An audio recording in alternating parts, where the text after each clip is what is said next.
Good morning first year commerce.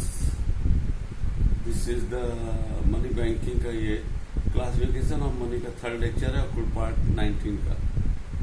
अब वैसे आज हम लोग पढ़ेंगे paper money, merit, demerit and characteristic of the paper money. Before discussing the paper money, हम आपसे कुछ बात करना चाहेंगे कि जो मैं अपने यूट्यूब पर जब जाता हूँ देखता हूँ लाइक्स का, तो व्यूज का, तो बहुत अच्छा व्यूज नहीं आ रहा है और एज ए टीचर हम इसको अच्छा नहीं मानते हैं। I am totally disappointed because there are 3 subject related with the commerce, accountancy, आपका business organisation and money banking. हमने आपको बताया भी था कि पहले हम जो है तीनों सब्जेक्ट हम यहाँ पढ़ाते थे और इस समय हम मनी बैंकिंग पढ़ा रहे हैं। Money banking for the competitive examination, even for the civil service and probationary officer, it is very essential to study. Even जो सिविल सर्विस IAS की तैयारी करते हैं बच्चे, वो भी इसको पढ़ते हैं। आपको यहाँ पर ये सब्जेक्ट हम पढ़ा रहे हैं और उसके बाद आप इस सब्जेक्ट शायद इग्नोर कर रहे हो। हाफ ईयरली आएगा तो आपका जो है अगले वो आप परेशान हो जाओगे, नंबर कम मिलेगा, फेल हो जाओगे, आप रिटेन कर दिए जाओगे। इसलिए it is my personal request, be serious. और वो हैंगओवर जो आपने हाई स्कूल में मार्क्स पाया उससे हैंगओवर से निकलिए और सीरियसली पढ़ाई कीजिए, क्योंकि अब आप प्रोफेशनल कोर्स आप करने जा रहे हो, उससे ये सब लिंक करता है। Most of the students first year would like to join the CA. That's why it is essential to study all this subject very seriously. It is my humble request. Otherwise, you will be suffer. बहुत से बच्चे fail हो जाते हैं। जब fail हो जाते हैं तब उनको मेरी ये बात याद आती है और तब वो रोते हैं, पेरेंट्स दौड़ते हैं और कोई हल नहीं होता। ये हमने एक पर्सनल एक गार्जियन के रूप में, not as a teacher but आपके गार्जियन भी हैं और सारे कॉमर्स के टीचरों में सबसे सीनियर होने के नाते हम आपसे ये बात बोल रहे हैं। अब आते हैं चैप्टर पर, पॉइंट पर। इसके पहले जो है हम लोग मेटेलिक मनी पढ़ लिए, तमाम उसके स्टैंडर्ड मनी है, टोकन मनी है और आपका ये सब हम लोगों ने लीगल टेंडर और ऑप्शनल मनी हम लोगों ने पढ़ा। आज हम लोग पढ़ने जा रहे हैं paper money. Paper money very easy to understand. कागज का जो होता है, अगर इसको आप किताब में पढ़िएगा तो पेपर मनी सबसे पहले जो है चाइना में आया था। चाइना में आने के पीछे कारण भी था कि वहाँ पर कागज के सबसे ज्यादा वर्ल्ड में उत्पादन कागज का वहीं होता है। That's why China was the first country जिसने जो है पेपर मनी को इन्वेंट किया, उसको निकाला। इंडिया में 1806 में 1806 में पेपर मनी आया। First was the bank of Bengal, I think it was the bank of Bengal, जिसने जो है सबसे पहले इसको स्टार्ट किया। आज पेपर मनी एक कॉमन रूप में हमारे सबके बीच में है। पेपर मनी के बारे में ज्यादा परिचय देने की जरूरत नहीं है, it is very common thing to understand. अगर हम कैरेक्टरिस्टिक की बात करें कि what are the characteristic of paper money, आपके इस चैप्टर में नहीं दिया, आगे के चैप्टर में दिया हुआ है उसका कैरेक्टरिस्टिक बने तो one of the important characteristic is it is issued by the central bank of the country. Each and every country has its own central bank, the top level monetary authority, which regulates the monetary policy into the country. In India, the Reserve Bank of India as a monetary authority has full authority to issue the paper money. It is the unlimited legal tender money. Up to any extent, a person will have to accept it. No one can deny it up to any extent. तीसरा जो होता है कि it is the principal money of the country, जो हम लोग रुपये के नोट से जानते हैं। So many denomination of the paper money are there in the country, like 1 rupee from 1 rupee note, 1, 2, 5, 10, 20, 50, 100, 200, 500 and 2000। इस डिनोमिनेशन में हमारे पेपर मनी हमारे कंट्री में चलते हैं, जिसको रिजर्व बैंक ऑफ इंडिया करता है। except the one rupee note, all the paper money जो वो उसको रिजर्व बैंक ऑफ इंडिया करता है, 1 रुपी नोट को नहीं करता है। रीजन हम उसको अभी थोड़ा जब नेक्स्ट क्लास में इसको हम बताएंगे, जब kinds of paper money, classification of paper money पढ़ेंगे उसमें। पेपर मनी जो होता है उसके पीछे 1 रुपया का छोड़कर, जिसको भी मैंने बताया कि all the notes are issued by the reserve bank of India, the governor of the reserve bank of India only promise to pay the bearer the sum value of the rupees which are mentioned in the paper money, उसको करता है। और ये within the country ये as a principal money हमारे work करता है। तो जो 3-4 चीज हुआ कि in each country in India Reserve bank of has full authority to issue the note. अब और इस पर पेपर मनी 1 रुपया का नोट छोड़ करके 1 रुपया के नोट पर finance secretary government of India sign करते हैं।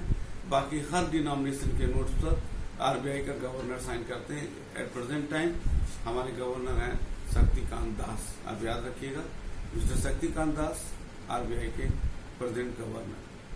अब आते हैं मेरिट और डीमेरिट। मेरिट की बात करिए तो जो भी बार्टर सिस्टम की समस्या मनी ने खत्म की, मेटेलिक मनी की समस्या पेपर मनी ने खत्म कर दिया।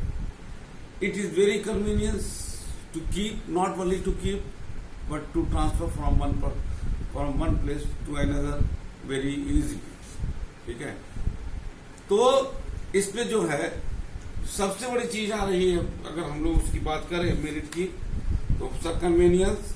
इकोनॉमी का मतलब होता है जो इसका खर्चा आता है इस पर कम आता है। कंपैरेटिवली अगर देखा जाए तो ये जो है पेपर मनी की छपाई जो होती है वो काफी कम है, प्रिंटिंग में भी कम है, जल्दी वियर टियर नहीं है, थोड़ा सा दिक्कत तो है लेकिन उसको अगर आप सावधानी करिए, वियर टियर नहीं है, इसमें time and labour save, helpful in the economic development, ये एक महत्वपूर्ण पॉइंट है। Helpful in the economic development in this sense because in the metallic money that was a very costly affair। हम development पर खर्चा करें कि मेटेलिक मनी पर खर्चा करें, all the resources, all the money diverted to purchase the gold and silver, in that case country was sufferer because all the money spent on to purchase the gold and silver and there is no money to do the developmental work. It was very costly affair, but when the paper money came into existence in the economy, the country saved a lot of money and that lot of money now diverted for the economic development of the country। हम metallic money पर क्यों खर्चा करें, उसकी जरूरत क्या है भाई? आप इसको ऐसे लो, हमको खाना खाना है, दाल चावल रोटी सब्जी जो भी खाते हैं, हम पत्तल में खाएं, थाली में खाएं या सोने या चांदी के थाली में खाएं, उसका कोई मतलब नहीं है। खाना खाना होता है क्योंकि हमको जो ऊर्जा मिलेगी वो खाने से मिलेगी। आप पत्तल में खाओगे या सोने के उस पे खाओगे, उससे हमको ऊर्जा नहीं मिलेगी। उसी तरह हमको मुद्रा चाहिए जो हमारे परचेजिंग पावर को बढ़ाए, हम सामान को खरीद सकें, न कि हम गोल्ड से उसका लेना देना कोई नहीं है। हम उस गोल्ड को क्यों वेस्टेज कर रहे हैं, जो कि मार्केट में सर्कुलेशन की वजह से वियर एंड टेयर का भी प्रॉब्लम होता है। तो to circulate the money into gold and silver standard, it was very costly affair, but when the government इसको जब रोकता है, इसको हटाता है और उसको जब पेपर मनी लाता है, तो a lot of money saved, the government saved, and that saved money was diverted for the economic development of the country। Elasticity देखो, जो इंडिया में सिस्टम है जिसको हम लोग आगे पढ़ेंगे, इंडिया में सिस्टम है, it is up to the central bank in India, RBI can issue the paper money up to any extent. किसी भी सीमा तक रिजर्व बैंक को यह अधिकार है कि वो पेपर मनी इशू कर सकता है after the considering the economic need of the country. The Reserve Bank of India as a monetary authority adjusts the money supply according to the need. Reserve Bank of India increase the money supply या decrease the money supply. It is the totally up to the RBI. There is no maximum limit before the RBI कि उसको कितना paper money issue करना है, कितना नहीं करना है. There is the elasticity, लोचता Hindi में बोलते हैं.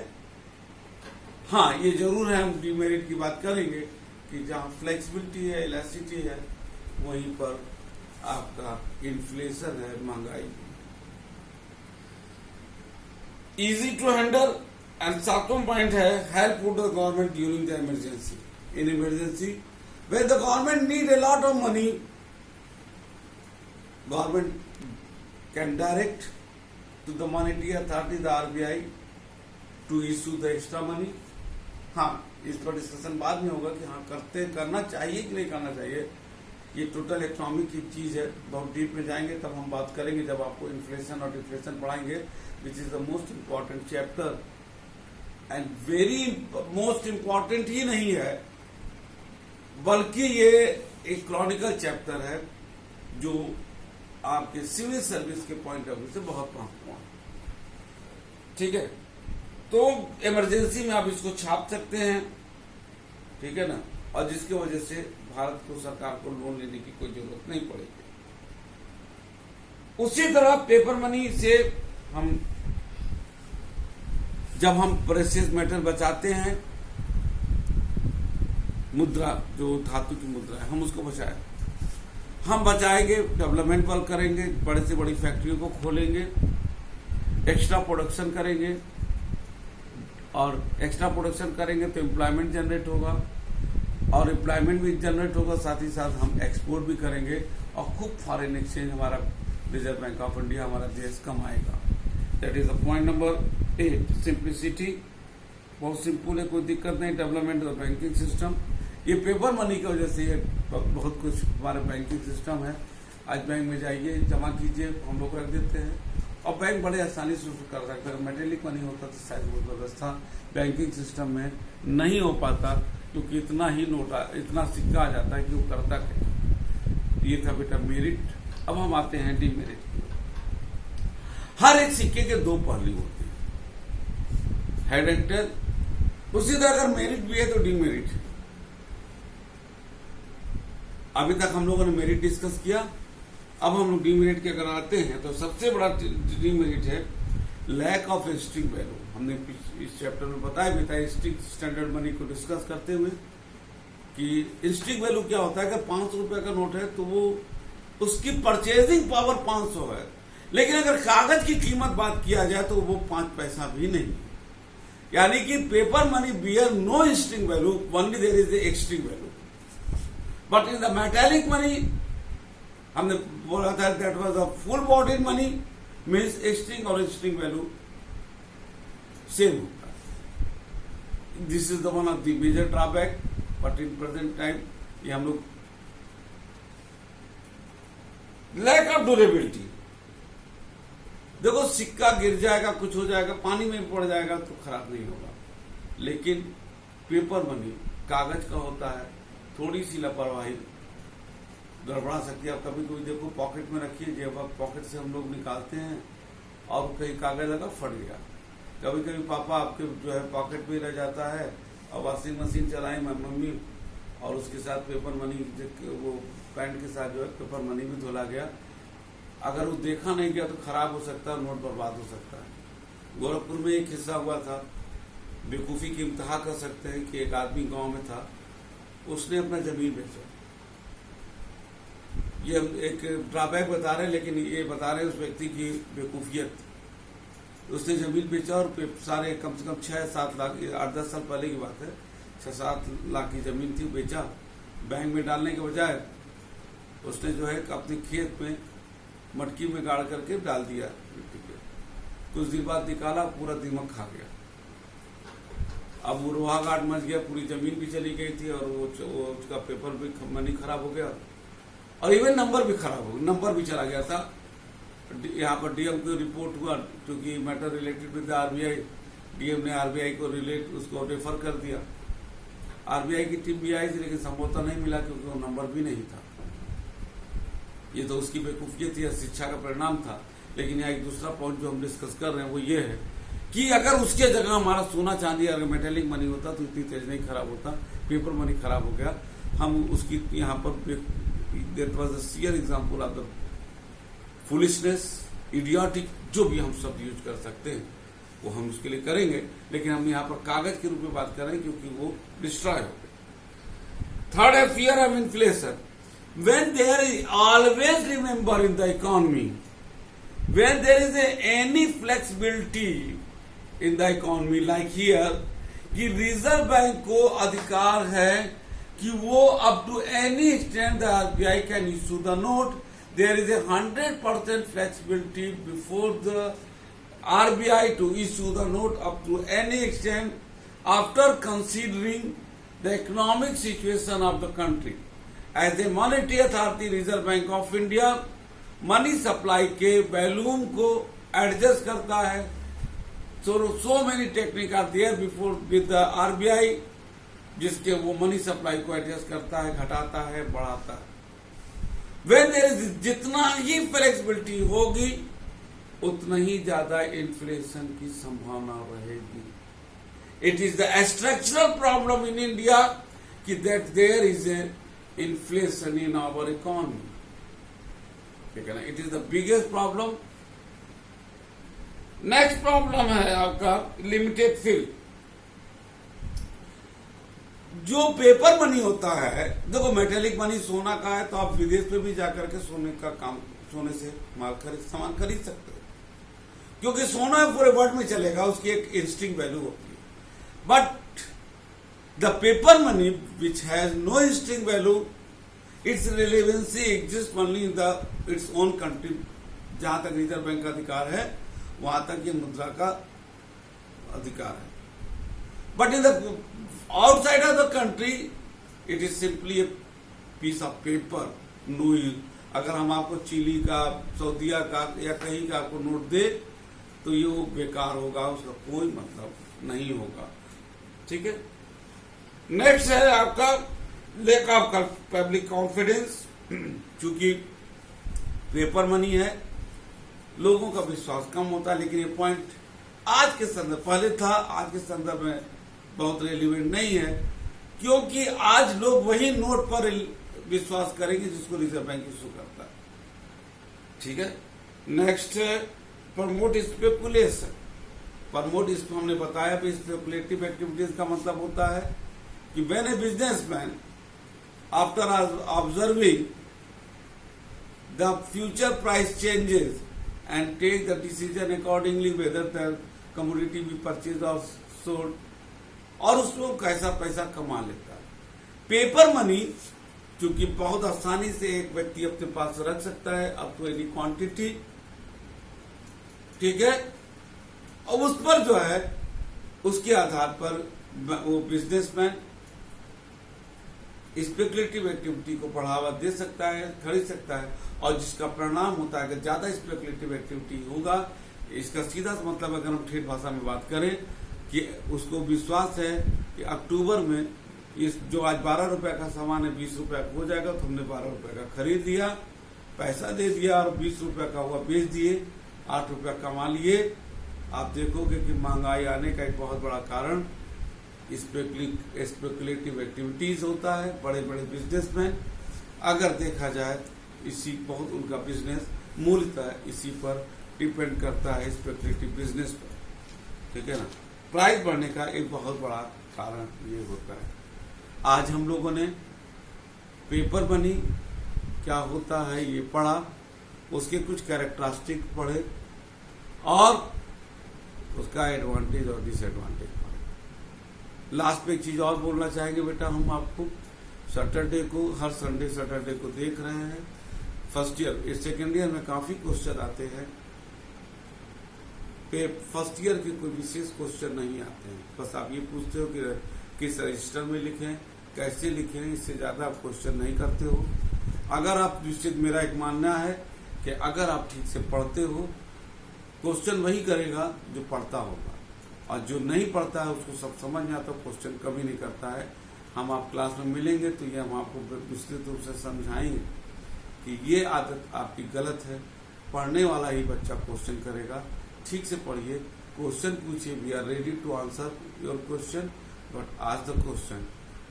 If you are asking the question, then in that case I will realize that you are properly studying।